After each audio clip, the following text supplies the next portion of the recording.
If you want to get better FC24, come join the Neil Guides FC School Patreon series. If you don't get better after 1 month, we'll refund your money. That's the Neil Guides guarantee. Link is down below in the description. Check it out. Okay, what's going on, guys? I'm going to give you my top 8 tips that are guaranteed year in, year every time I coach FC24 can help you get a better rank during team of the season, help you get more wins. The first thing we got to start off is with tactics. You know how people just use one tactic for the entire game and that is it? You need to have a tactic set up when you're losing inside the game. I always release my weekly tactics every Friday or Saturday morning. Always have an offensive tactic, a tactic to come back inside the game, constant pressure, whatever you want to use, and always have a formation to close the game out, whether that's a ratty formation like a 5-4-1, it doesn't matter.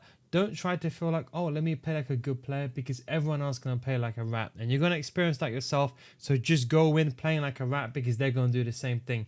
Everyone's going to load the ball from side to side. But make sure you have a defensive formation and an attacking formation. And if you do see a new tactic, please don't go ahead and try a new tactic out for the first time as your main formation. If you use the 4-3-2 as you normally do, keep using that formation, but don't replace that formation. Use the 4-3-2 maybe use a new formation on the side to supplement your main formation, but don't change what you're used to, as you'll regret it after the weekend league. The next thing is, by default, everyone normally goes down inside like one rank. So if you're normally like, let's say, a rank 3 player, you might get rank 4, especially because how competitive the team of the seasons are. The best thing I would say is take a break, okay? Psychologically speaking, it's so important. When you play a game back to back, especially if you lose, take a break. Go outside, take a walk, have a cup of tea, just take your eyes away from the game. I promise you, a 15-minute break can do you justice. If you lose your games back to back to back, I know you're going to say, oh no, how do I have time to take a break? Take a break. Guys, remember back in the days when it was 30 games. Now it's only, what, 20 games? 20 games now. And I think now it's just a bit more easier compared to how it was back in the day. Now, I'm actually not even played mine yet on this account because it's my birthday today and I really want to enjoy my birthday before I play FUT Champs. But you can see even rank 5 gets you 1 out of 3 live team of the 6 player picks. So to be honest, back in the day you had to get elite rank to get good rewards. If you can't finish all your games, get rank 5. Don't worry, it's so easy to get rank 5. It's what I think it's 13 wins or whatever it is. I'm not too sure. Let me just work it out now, but my maths is not always the best. 13, was it 13 plus 7? So I think it must be something like that. Anyway, 13, 12 wins, something like that. It might be even 11 actually. I'm not too sure, but just don't worry, don't panic too much. I think it is 11 wins. My master 11 wins. So you have to win only half your FUT Champs games. Now, the connection. I explained to you that psychologically speaking is very important when you go inside a game to take a break. I promise you this will give you the most amount of wins. Let's say, for example, here you redeem your entry when you search for a game. It depends what region you are. Now, there's key times to avoid. Do not play on Friday as soon as FUT Champs comes out. That's the last thing you want to do, in my opinion. That's when all the best players play. In fact, technically speaking, from a tactical standpoint, to get the best array trips, people are in a rush the most, is towards the latter end of the weekend league. Not the last 2 hours, maybe the last 10 hours. People are going to get ready to go work. They're not going to have time to finish their games. So that's the best time to play. In terms of connection, now, look, it depends on where you play. I normally get 5 MS, as you can see. Try to filter those games where you get that low connection. Is there such a thing as lag compensation? I can't prove it, as I normally scientifically try to prove everything on before I say it's true or not. So I can't say whether lag compensation exists or not, but I'm telling you, sometimes I get a worse game on 4 MS than I would on 20 MS. But this is something, remember, I got like a 1 gigabit, I got 3 gigabit up and down business lease line, pay an absolute fortune for it, and even then, I even live in London, I still don't get the best connection. So if I don't get the best connection, you probably haven't got a chance. Now, one thing that's very important is super subs.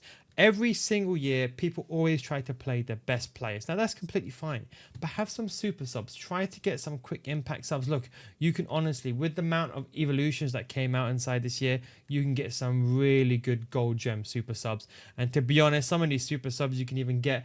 Think of these live team of the season players. There's so many live team of the season players you can get right now. I'm just going to show you something very quickly on, because this is very important. People think, oh no, I haven't got money to spend on this card, that card. You don't have to do it. I'm just going to show you something very quickly now. I'm going to head over here to Chrome. I'm just going to show you here. If I go to new players, we're going to go on FUT. You can see, look at some of these cards. You've got Vasquez. You've got all these cards. Now, I'm not saying that all these cards are amazing, but I'm saying for 15k, these are super subs. They can get the job done. And some of these cards are really, really worth it. Of course, it's going to be St. Maximin and some of these top tier cards that are probably very much out of reach. But I just want to show you, for example, some of these really, really good cards. You've got Loftus-Cheek, for example, a really good box-to-box player, maybe on the latter end, a bit more expensive. Vasquez, don't do SPCs because you're wasting your coins, but I just want to show you, for example, look at the value cards here. 50k, this Ramirez card when the game came out, she was incredible. Look at those stats. For 50k, if you got 50k of spare fodder, you got 15k coins for some of these cards. Honestly, it's absolutely insane. So some of these cards are better. Now, what I would say normally, try to get some of these cheap cards in. They work very, very well. What I would say is towards the latter end, don't sub out your best players. So, for example, I know my best finisher inside the game is Correa with the finesse shot playstyle. He's unbelievable, Correa is. I never really sub off. The mistake people I see is they sub off always the greatest strikers. Let me ask you a question. Let's say in real life, would you sub off a Cristiano Ronaldo or Lionel Messi at 70 minutes to bring on someone like Nketiah? Would you? The answer is no.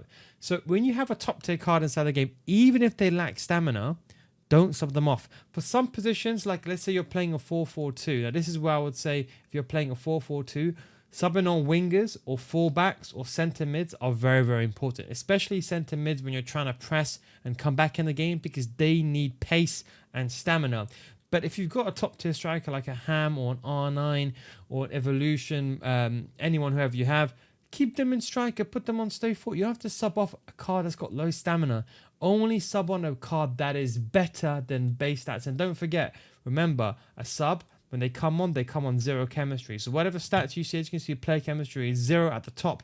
So whatever stats you have, that's the stats you're going to get. They're not going to get any other chemistry boost. That's very, very important to remember. So super subs, buy at least 3. You can get 5, but buy at least 3. As I said to you, avoid 6 p.m. That's the worst time to play. And then get rid of these garbage, low-paced players. Like, listen, for years, listen, you guys know, I'm not here to make friends. At the end of the day, my job is to make you play better. Forget using these players with 75 sprint speed, 85 sprint speed. I keep seeing this. I don't know who keeps suggesting this nonsense, but people keep suggesting to use cards that got 80 sprint speed. Listen, your back line, your left back and right back should be minimum 95 sprint speed with a shadow. Minimum. I'm dead serious. At team in the season level, look at the cards I showed you for 10k. These cards need 99 sprint speed because when someone comes on at 85 minutes with 94 sprint speed, you're going to get outpaced because of stamina and so on. So make sure you get quick players here. Centre backs, let's be honest, you're going for the rank ones and stuff, you need at least 85 sprint speed. Unless you're a rank 1 player and you don't make mistakes, you can get away with less. Otherwise, apart from that, I'll be honest, even my level, I want someone 90 sprint speed, 90 acceleration, because pace equals recovery. And this is not like real life. This is not John Terry playing at centre back. This is you running back at a fast game, 4 minutes each half. Pace is the most important thing. So definitely get rid of those garbage players. You can get players like Stanway. Look at this card. Yeah, just look at this card. Look at these stats. Do you know how much she cost? You get one of the best cards inside the game for 80k. Look at those stats. 95 defensive awareness is honestly unbelievable. Another top tier card alongside it is Madri, 84k.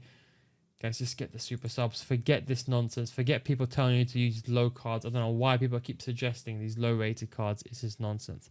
And the final thing is, don't fall behind. Now, what I mean by that is, if you don't get the team of the season player picks this week, it's not the end of the world.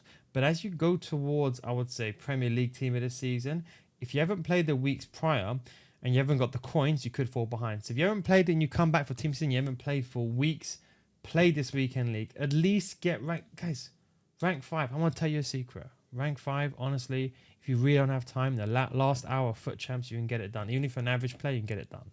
It's so easy. 11 wins. Just score a goal, go for golden goal, get the 11 wins. At least this way you get something to pack and you get an ultimate pack. They made packs so easy to get. If you are a top tier player, ideally you want to be realistically going towards rank 3, because then at least that way you get the live team of the season 3 player pack, and of course you get the 1 out of 4 pick.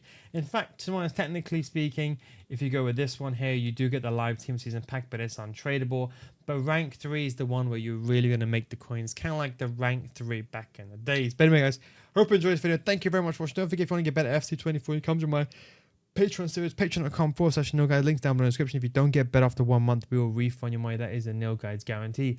Links down below in the description. Thank you very much for watching. Best of luck in your weekly league. And don't forget my weekly tactics I'll be pulling out every Friday a bit earlier now.